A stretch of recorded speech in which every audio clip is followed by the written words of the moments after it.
मातम री कथा सुनाऊं। सुनो भाई सुनाओ भगवान महाराज। 26वां अध्याय। राजा प्रत ने कहा, हे नारद जी, आपने तुलसी के इतिहास, व्रत, महात्मा के बारे में कहा। अब यह बताने की कृपा करें कि कार्तिक मास में और भी देवताओं का पूजन होता है। यह भी मुझे समझा कर कहिए। नारद जी ने कहा, पहले समय में पर्वत के निकट कर्तिकपुर में एक धर्मात्मा धर्मदत्त नामक ब्राह्मण रहता था। वह भगवान विष्णु का व्रत करता था।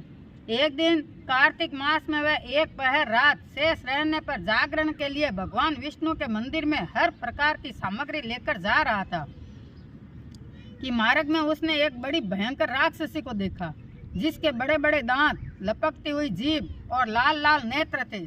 उसका शरीर नंगा और मांस रहित था। उस भयंकर राक्षसी को देखकर धर्मदत्त बुरी तरह से कांपने लगा।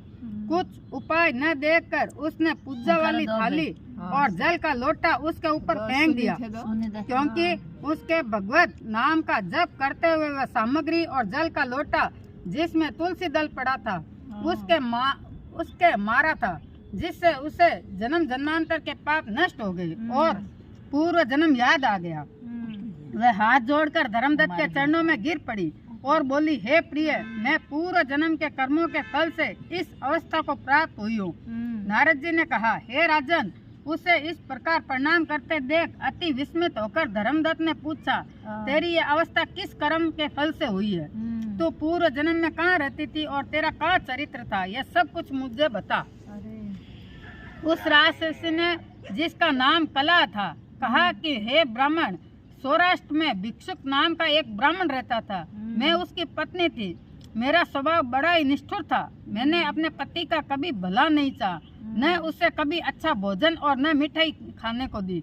मैं प्रतिदिन उससे लड़ती झगड़ती रहती थी। मुझे इस प्रकार की झगड़ालू देख तथा नित्य प्रति की कलह से तंग आकर मेरे पति ने दूसरा विवाह करने का निश्चय किया।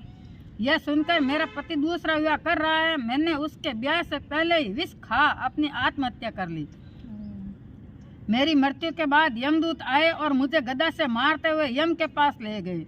यमराज ने मुझे देखकर चित्रगुप्त से पूछा, हे चित्रगुप्त, इससे क्या कर्म किया है? जो भी कर्म इसने किए उनका फल इसे भोगना पड़ेगा। कला ने कहा, हे ब्राह्मण, चित्रगुप्त ने यमराज से कहा, इससे अपने जीवन में कोई भी अच्छा काम नहीं किया। यह अपने पति को सदा खराब भोजन देकर आप अच्छा भोजन खाती थी, इसलिए अब यह विष्ठा खाने वाली होगी और इसे अब सूर्य का जन्म दिया जाएगा। क्योंकि यह अकेली ही पाक के बर्तन में भोजन करती थी, इसलिए यह अपने बच्चों को खाने वाली बिल्ली होगी।